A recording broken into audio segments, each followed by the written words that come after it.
Bem-vindos ao nosso estudo bíblico semanal, através do nosso canal Palavra e Essência. Se você não se inscreveu ainda no canal, por gentileza, clique lá, se inscreva e divulgue nas suas redes sociais, me ajudando assim a expandir o reino de Deus. Meu objetivo aqui, como eu sempre falo, é expor a Palavra de Deus, de modo que o ouvinte entenda o texto bíblico e isso sirva para o seu crescimento espiritual. Estamos estudando o Evangelho de João, hoje capítulo 13, versículos 21 até o final, versículo 38. Como sempre faço, vou ler o texto e depois analisar alguns destaques com vocês. Então, primeiro o texto bíblico, João capítulo 13, versículos 21 até o final do capítulo. Havendo falado estas coisas, Jesus perturbou-se em espírito e declarou: em verdade vos digo que um de vós me trairá. Então os discípulos se entreolharam sem saber de quem ele falava. Perto de Jesus estava sentado um de seus discípulos, aquele a quem Jesus amava. Então Simão Pedro fez-lhe sinal pedindo: pergunta-lhe de quem ele está falando. Esse discípulo, inclinando-se para Jesus, perguntou-lhes: Senhor, quem é? Jesus respondeu: é aquele a quem eu der um pedaço de pão molhado. E tendo molhado o pedaço de pão, deu a Judas, filho de Simão Iscariotes. E logo que comeu o pedaço de pão, Satanás entrou nele, e Jesus lhe disse: o que está para fazer, faze-o depressa. Mas nenhum dos que estavam à mesa percebeu com que propósito ele lhe dissera isso. Alguns pensaram que, sendo Judas responsável pela bolsa de dinheiro, Jesus quis dizer-lhe: compra o que nos é necessário para a festa ou que desse alguma coisa para os pobres. E Judas, tendo recebido o pedaço de pão, logo saiu, e era noite. Depois que Judas saiu, Jesus disse: agora o Filho do Homem é glorificado, e Deus é glorificado nele. E se Deus é glorificado nele, também Deus o glorificará em si mesmo, e logo o glorificará. Filhinhos, estarei convosco apenas mais um pouco, vós me procurareis, e como eu disse aos judeus, também vos digo agora: para onde vou, não podeis ir. Eu vos dou um novo mandamento, que vos ameis uns aos outros, assim como eu vos amei, que também vos amei uns aos outros. Nisto todos saberão que sois meus discípulos, se vos amardes uns aos outros. Então Simão Pedro lhe perguntou: Senhor, para onde vais? Jesus respondeu: para onde vou não podes ir, não podes seguir-me agora, mas mais tarde, porém, me seguirás. E Pedro lhe disse: Senhor, por que não posso te seguir agora? Darei a minha vida por ti. Jesus respondeu: darás a vida por mim? Em verdade te digo, antes que o galo cante, tu me negarás 3 vezes. Bom, esse é o texto que antecede a sexta-feira da paixão, quando Jesus é entregue e para ser morto e crucificado. É a ceia, né, que eles estão fazendo, e Jesus, depois que ele lavou os pés dos discípulos, diz o texto que ele perturbou-se em espírito. Outra tradução diz que ele ficou muito angustiado. É a mesma expressão no original do capítulo 12, versículo 27, quando Jesus diz: a minha alma está angustiada. Então isso denota, isso explica, isto mostra o quanto Jesus já estava sofrendo por causa da sua crucificação, o quanto Jesus já estava sofrendo por causa da sua morte, pelos nossos pecados. Então perturbou-se em espírito e declarou: em verdade vos digo que um de vós me trairá. Os discípulos não entenderam isso, entreolharam-se e assim, e Pedro, né, faz sinal para quem estava sentado perto de Jesus, que segundo os estudiosos era João, que se refere ao discípulo a quem Jesus amava. Esse discípulo era João, que é o autor do Evangelho. E então João perguntou e ele respondeu: quem é? Quem é? É aquele a quem eu der um pedaço de pão molhado. E então ele deu o pedaço de pão molhado para Judas Iscariotes. E tem o versículo 27, diz que então Satanás entrou nele. No capítulo 3, aliás, versículo 1, versículo 2, aliás, já tinha a narrativa de enquanto jantavam, o diabo já havia posto no coração de Judas, filho de Simão Iscariotes, que traísse Jesus. Aqui diz que depois que ele comeu o pedaço de pão, Satanás entrou nele. E Jesus lhe disse: o que está para fazer, faz-o depressa. Os discípulos, nenhum deles entenderam, nenhum, diz o versículo 28, nenhum percebeu com que propósito ele lhe dissera isto. E achavam que eles estavam falando a respeito de Judas como tesoureiro da equipe de Jesus, que era para ele comprar algum mantimento ou que ele desse algumas coisas aos pobres. Mas isso indica que Judas era tão normal como discípulo de Jesus que ninguém entendeu nada. Como é que Judas, um seguidor de Jesus, junto com os demais, haveria de traí-lo? Então, Jesus explicou que aqui alguém deveria traí-lo e Judas logo em seguida saiu. Diz o versículo 30, e Judas, tendo recebido o pedaço de pão, logo saiu, e era noite.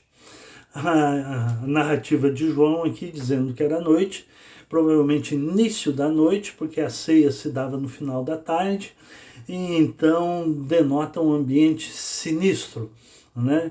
Angústia, traição, né? Noite, todo aquele ambiente sinistro. E eu quero voltar um pouquinho de novo aqui. Havendo falado estas coisas, Jesus perturbou-se em espírito, a sua alma estava angustiada, muito angustiada. Denota ou ecoa o Salmo 31, versículo 9, quando o salmista fala da sua angústia, e ele diz: estou angustiado, os meus olhos, a minha alma e o meu corpo se consomem de tristeza. Era assim que Jesus estava, já sofrendo angústia, uma angústia muito grande, né?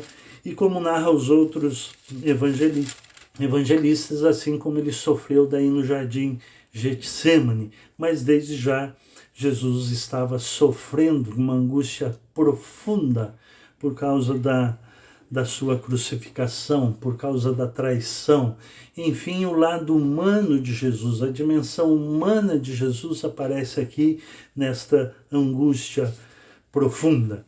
E depois que Judas saiu, então Jesus disse: agora o Filho do Homem é glorificado, Deus é glorificado nele, e se Deus é glorificado nele, também Deus o glorificará em si mesmo e logo o glorificará. Bem, tem aqui glorificar, a palavra glorificar nas diversas conjugações do verbo, tem 1, 2, 3, 4, 5 vezes se refere a Jesus sendo glorificado, a Deus sendo sendo glorificado, aliás. A glorificação de Jesus, a glória de Deus, nos remete à claridade, a esplendor, a brilho, a beleza de Deus, a sua grandiosidade. A morte de Jesus Cristo, sua ressurreição, engrandece a Deus, né? Tem a ver com a sua majestade, com a sua magnitude, com o seu domínio, com o seu poder. Jesus vai ser morto e ressuscitará e vai demonstrar a glória de Deus, o poder de Deus. E então agora estava chegando a hora de Deus ser glorificado através de Jesus Cristo, através da sua morte e ressurreição. E então Jesus diz no versículo 33, filhinhos, estarei convosco apenas mais um pouco. Provavelmente aqui era quinta-feira, na sexta-feira ele já seria morto. Então Jesus está dizendo um pouquinho de tempo, é bem pouquinho mesmo, mais um pouquinho de tempo. E ele diz, vós me procurareis, e como eu disse, para os judeus também digo agora, para onde eu vou não podeis ir. E Pedro pergunta, né, vou pular um pouquinho, depois eu volto no versículo 34 e 35, Senhor, para onde tu vais? Né? Pedro também não sabia, e Jesus diz, para onde eu vou agora você não pode ir, depois você me seguirá. E Jesus deixa registrado um texto muito interessante no versículo 34 e 35, que deveria, esses dois versículos, ser a chave da igreja cristã. Deveria ser a base de toda a vida do discípulo de Jesus Cristo. Eu vos dou um novo mandamento, que vos ameis uns aos outros, assim como vos amei, que também vos ameis uns aos outros. Nisto todos saberão que sois meus discípulos, se vos amardes uns aos outros. O amor deve ser a marca do discipulado. O discípulo de Jesus precisa ser conhecido por suas ações de amor. Não o amor de sentimento, o amor de atitude, o amor de ações, de palavra e em verdade. É o próprio João que vai dizer depois, na sua epístola, que nós devemos amar não somente em palavras, mas em ações, em verdade. E é isso que Jesus disse. Um novo mandamento vos dou, que vos ameis uns aos outros, assim como eu vos amei. Ora, esse mandamento já é antigo, não é novo. Lá no Velho Testamento, no livro de Levítico, já constava amar o teu próximo, amar a Deus sobre todas as coisas e amar a teu próximo como a ti mesmo. Como é um novo mandamento, porque ele diz, vos ameis uns aos outros, agora, não como a ti mesmo, agora como eu vos amei. E como é que Jesus nos amou? Bom, Jesus nos amou a ponto de dar a sua vida por nós. No capítulo 15, versículo 12, João vai repetir, o meu mandamento é esse, Jesus falando, amai-vos uns aos outros, assim como eu vos amei. Então, o novo mandamento de amor ao próximo agora tem como referência a Jesus Cristo. E como Jesus Cristo nos amou, devemos amar como Ele nos amou. E Ele nos amou a ponto de dar a sua vida por nós. Capítulo 5, versículos capítulo 5 de Mateus, versículos, deixa eu ver aqui que eu perdi, versículos 43 a 48, Jesus fala desse novo mandamento, como deve ser esse novo mandamento que tem como referencial a Jesus Cristo. Versículo 43 de Mateus, capítulo 5, Sermão do Monte. Jesus disse, ouvistes o que foi dito? Amarás o teu próximo e odiarás o teu inimigo. Era a lei, Velho Testamento. Eu, porém, vos digo, nova aliança, Jesus Cristo, referencial sendo Jesus Cristo. Eu, porém, vos digo, amai os vossos inimigos e orai pelos que vos perseguem, para que vos tornei filhos do vosso Pai que está no céu, porque ele faz nascer o sol sobre maus e bons, e faz chover sobre justos e injustos. Pois se amardes quem vos ama, que recompensas tendes? Os publicanos e pecadores também não fazem o mesmo? E se cumprimentardes somente os vossos compatriotas, que fazeis de especial? Os pagãos também não fazem a mesma coisa? Sede, pois, íntegros e perfeitos, como é perfeito o vosso Pai Celestial. A palavra perfeito aqui tem a ver com integridade, com amar com intensidade e integridade. Enfim, esse é o modelo de amor. Foi assim que Jesus nos amou, amando os inimigos, né? E orando pelos que vos perseguem, e a ponto de dar a vida por nós pecadores. É assim que Jesus nos amou. Por isso que é novo mandamento, porque agora o referencial é Jesus Cristo, que vos ameis uns aos outros assim como eu vos amei. Também vos ameis uns aos outros. E esta é a marca, nisto todos saberão que sois meus discípulos. As pessoas ao meu redor vão saber que eu sou discípulo de Jesus, que eu sou um seguidor de Jesus, se virem em mim ações de amor. Não somente sentimento de amor, mas cuidado, ações. Como ensinou a epístola de Tiago, que o amor tem que ser em ações, que a fé sem obras é morta. Então o amor tem que ser mostrado em ações, em benefício do outro. Amar o próximo como eu vos amei. Jesus, sendo Deus, desprendeu-se de si mesmo. Nas palavras de Paulo aos Filipenses, esvaziou-se a si mesmo, assumindo a forma de servo, como ele fez nos versículos anteriores, lavando os pés dos discípulos, lavando os pés uns dos outros, assumindo a forma de servo, a fim de demonstrar o seu amor por nós.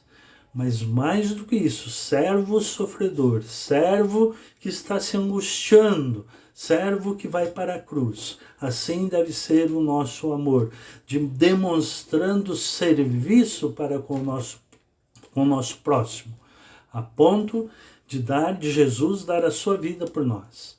Esse é o nosso referencial. Precisamos amar com ações, não somente com palavras, disse João, mas em ações, em verdade, cuidando uns dos outros.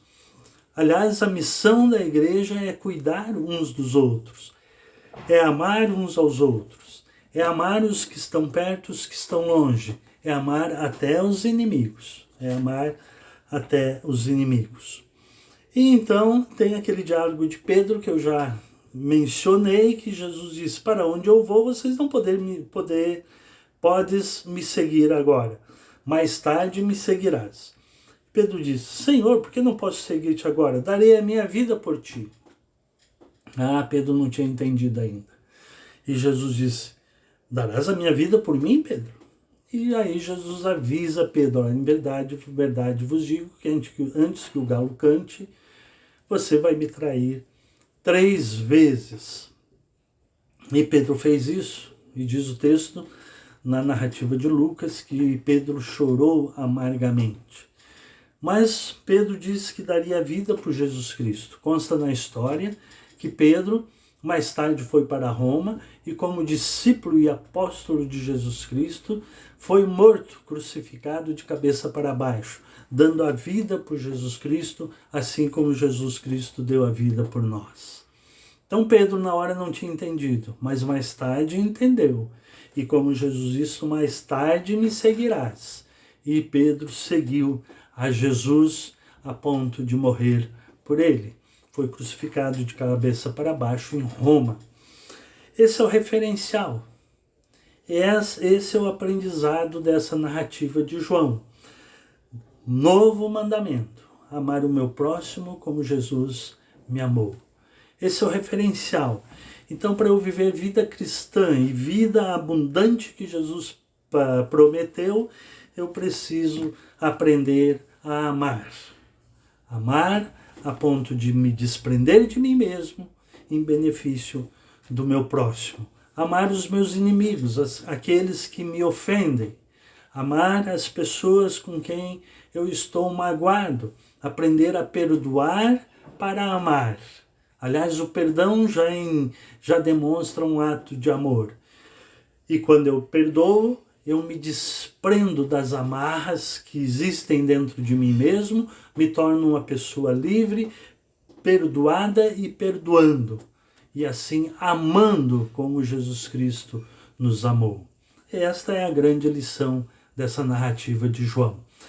Amar o meu próximo como Jesus nos amou. Foi assim que Pedro fez.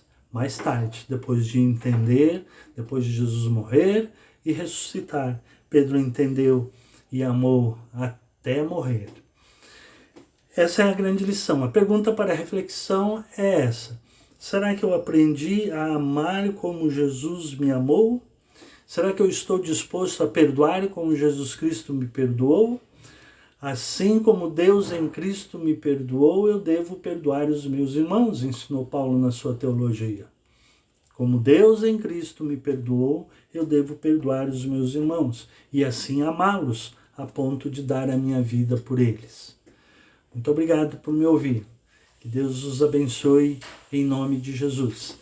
E se essa aula te ajudou, como eu disse no início, compartilhe nas suas redes sociais, se inscreva no canal e assim vamos juntos expandir o reino de Deus.